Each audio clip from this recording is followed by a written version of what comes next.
Igor Tudor will take charge of Tottenham for the remaining 12 Premier League games of the 25-26 campaign and at least 2 Champions League games. He will start his job officially on Monday, having flown to London on Sunday evening. Johan Langer has come out and said that Igor brings experience of stepping into challenging moments and providing impact. And Tudor himself has come out and said, "I understand my responsibility." Harry Redknapp on this appointment, he has stated that the manager must give the players belief, and with that, anything is possible. He must inject confidence into the players.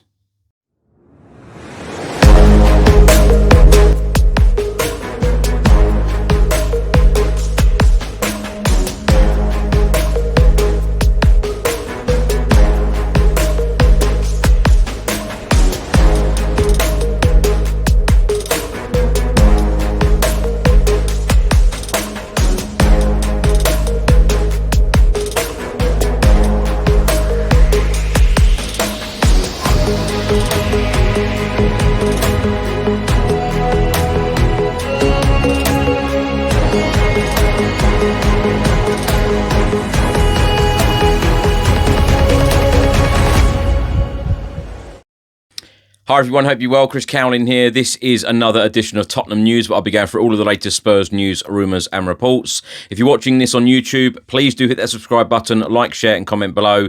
And if you're listening to this on an audio platform, please do hit that follow button and leave a review if you can. Let's start by talking about the main news over the weekend. Igor Tudor has now been confirmed as Tottenham's interim coach. He will take charge of Tottenham for our remaining 12 Premier League games and at least 2 Champions League games. Now, the club put out the following statement on Saturday. "We are pleased to confirm the appointment of Igor Tudor as men's head coach until the end of the season, subject to a work permit." Igor joins us with a clear focus to improve performances, deliver results and move us up that Premier League table. His mandate is straightforward: bring organisation, intensity and competitive edge to the squad at a decisive stage of the campaign. Speaking about his arrival, Igor said, "It is an honour to join this club at an important moment. I understand the responsibility I've been handed and my focus is clear to bring greater consistency to our performances and compete with conviction in every match. There is strong quality in this playing squad and my job is to organise it, energise it and improve our results quickly." On the appointment, Sporting Director Johan Langer said Igor brings clarity, intensity and experience of stepping into challenging moments and producing impact. Our objective is straightforward: to stabilise performances, maximise the quality within the squad and compete strongly in the Premier League and the Champions League. On Sunday evening, Italian journalist and transfer expert Fabrizio Romano has published a picture online of Igor Tudor on his way to London. He is on a plane with his agent, and Fabrizio Romano has stated he is on his way to London to start a new chapter at Tottenham Hotspur Football Club, and he will start the job officially on Monday at Hotspur Way. Former Spurs boss Harry Redknapp has been talking to the Sun newspaper all about Tottenham Hotspur appointing Igor Tudor until the end of the season. He has stated with belief anything is possible, and injecting Tottenham's players with much needed confidence will be the biggest task for interim boss Igor Tudor when he walks through the door to meet his squad.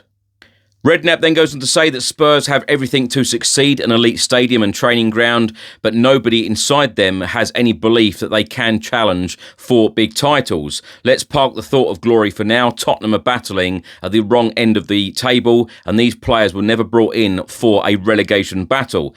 But all of them should be capable of the basics and rolling up their sleeves to get Spurs 16th in the table and only 5 points above the drop zone to safety. The message for Tudor now is similar to the one that I used when I arrived at White Hart Lane in 2008.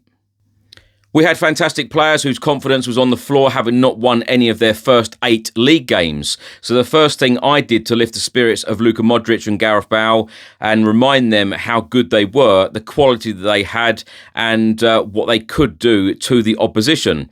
I had to make Luka Modric truly believe that there was no one better than him in the Premier League at that time, and everything flowed from belief. The players cannot be embarrassed to work, run after every ball, and when you lose it, keep chasing and keep pushing.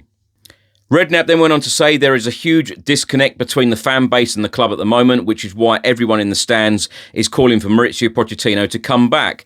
But give the players some belief they can compete and the tide will start to turn with the fans. If supporters see the effort, spirit and fight, they will be back and they will back Tudor all the way. One thing the Croatian cannot do is go into the dressing room throwing teacups and screaming at the players to sort their act out. They will already be desperately low as a group, and I always believe players responded to a pat on the back.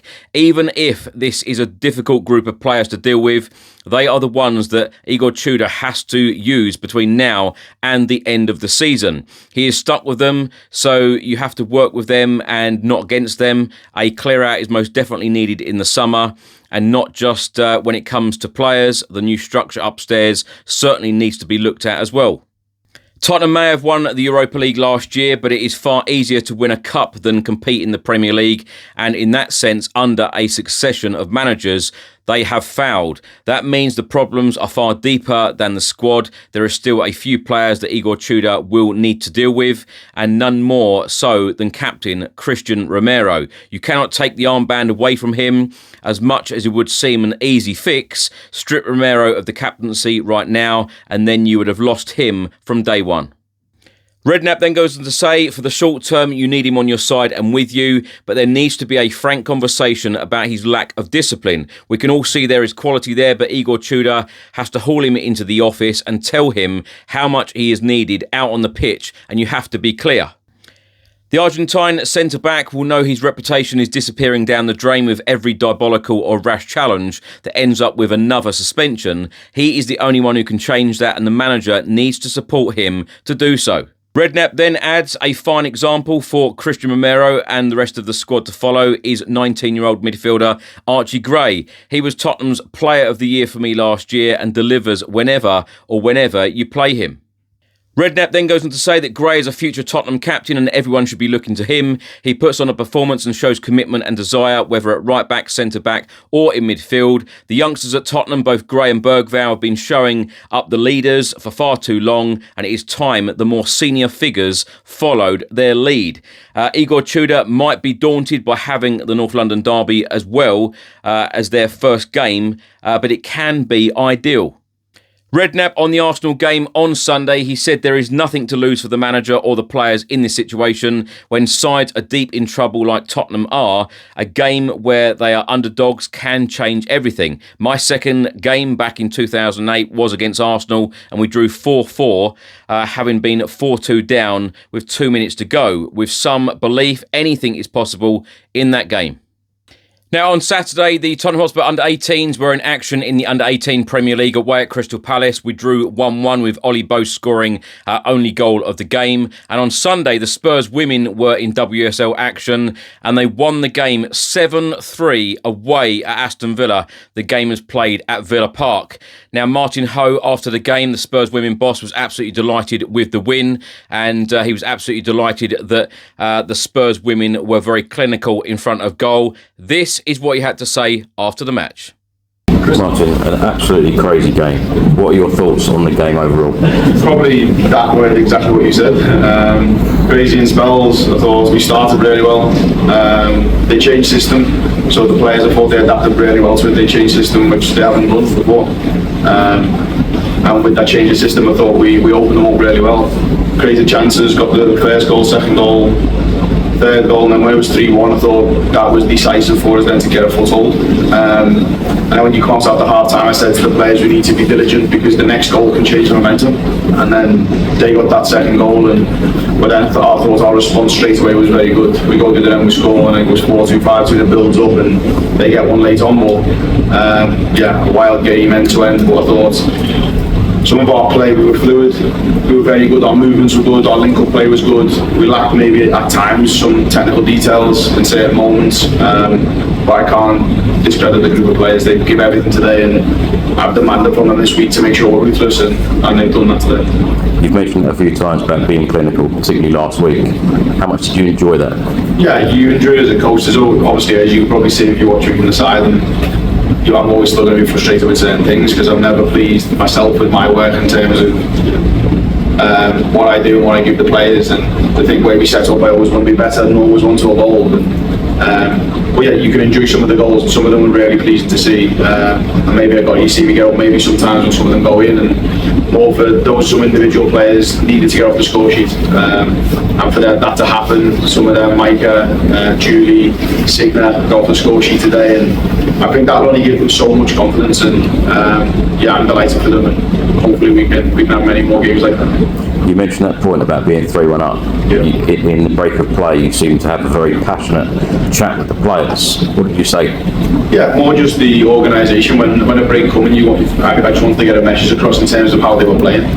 They changed structure. I thought the players dealt with it well, and we just wanted to make some small changes to how we were building up to maybe give us easier progression, and then off the ball how we defend in terms of to try and nullify their threats.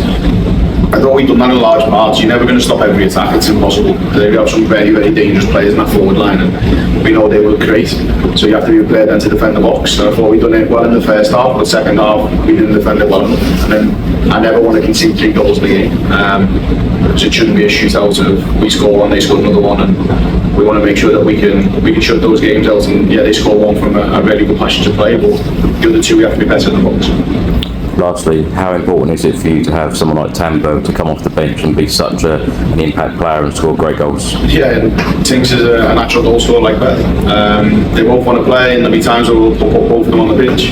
So you have a direct threat, and Tinks has been injured. She had an injury from the international break when she was away last time with Norway, and she's been working hard to come back. She's been chomping at the bit to get on the pitch, and we've had to build her minutes up because there's restrictions with it.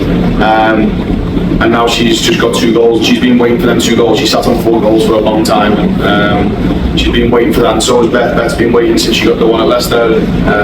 Yeah, I'm just delighted for them. Tinks comes on. That's a good impact player to bring on. Someone who's physical, strong, very good in terms of in the pressing phases, committed, and a big thing for me, which all of us know as staff, their commitment and desire and passion and love for this team is unbelievable. If you look at the scenes after the game, then she's got Tottenham songs playing in the changing room, and she's jumping around singing, and you want that passion and enthusiasm from everyone, and we have that through the group, and I think is a big part of that. But coming on scoring 2 today, she'll be delighted, and I'm delighted for her to get off this, to kind of get back into that run of goals, and hopefully she can contribute more. Were you seeing as well? Yeah, a little bit, yeah. But yeah, I think that's what you need. I think the signs of a good team and a successful team, but a together team, is when you win, you should need to celebrate them, because they're not always the few and far between sometimes. And when you get good wins, you need to celebrate them. And there's a good group of players in there who really drive that. And I want to make sure that the team, when they win, they celebrate it. When we don't win, we don't get too down. When we obviously do, we don't get too high. So we're trying to find the balance. But yeah, I'm loving it this one. Now, my thoughts on everything in this episode, and I'm not going to waffle on like normal in normal episodes, because I think Harry Redknapp has done a lot of the talking for me, because I agree with a lot of what he said in the article with the Sun newspaper. It is about giving these players belief and confidence again, and making them go out there and believe that we can win and give their absolute all. I think that there is a lot on the players. The players need to be up for this fight. They need to be ready for this relegation battle. There's 12 Premier League games to go. When you look at Igor Tudor's record and his win rate, even the worst win rate at the clubs that he has been at, and he is a very experienced manager. He's managed at 9 different clubs in 6 different countries, so he is very experienced. And when you look at his record at Juventus and Lazio, respectively, in 2023 and 2024, he went into both of those clubs and managed them for 9 games, won 5, drew 3, lost 1. And if he can have a very similar record, or provide a very similar record at Tottenham in the remaining 12 games, then we will be smiling and we will be happy as a fan base, because it means that we have Premier League status for the 26-27 campaign. And then this board can then look at appointing a permanent boss in the summer. So, of course, Igor Tudor has just been brought in for these 12 Premier League games, 2 Champions League games, at least 2 Champions League games, I might add, and hopefully it will be a lot more. But as Johan Langer said here, He brings experience of stepping into challenging moments and providing impact. And that is exactly what we need at the football club right now to get us over the line and make sure that we are a Premier League team next season. He's also come out and said himself, I understand my responsibility. He is very clear and he knows exactly what his job is. He knows exactly what he's got to do. He's travelled to London on Sunday. He will start officially at Hotspur Way on Monday. I've no doubt that we will see a lot of the official videos, etc., and the first interview with him on a video sometime on Monday. And then, of course, you know, he has that huge game. Spurs have that huge game on Sunday at the Tottenham Hotspur Stadium against rivals Arsenal.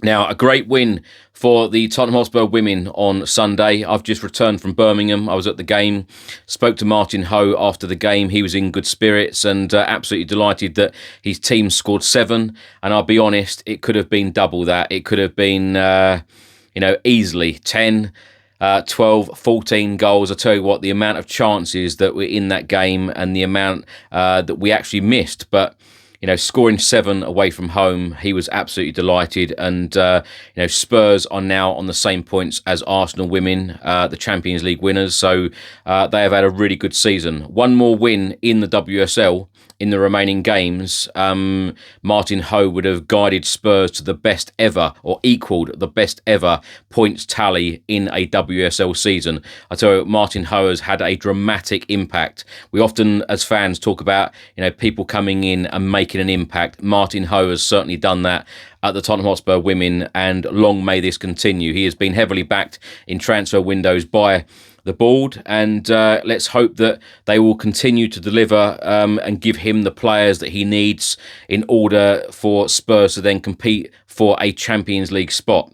And of course, we could say that about the men's side as well. Absolutely. How many times in these episodes do I mention about the board needing to back managers? But let's wait and see in the summer to see, who will be the permanent appointment. Lots of rumours out there at the moment. And even as Harry Redknapp said, there are a lot of rumours and a lot of people calling for Mauricio Pochettino. There are a lot of people on the list at the moment. Let's wait and see what happens. Thanks for watching and thanks for listening. I hope you enjoyed it. If you're watching on YouTube, please do hit that subscribe button, like, share and comment below. And if you're listening to this on an audio platform, please do hit that follow button and leave a review if you can. Enjoy your week. I'll see you on the next one. Stay safe and well. Keep smiling. Come on, you Spurs.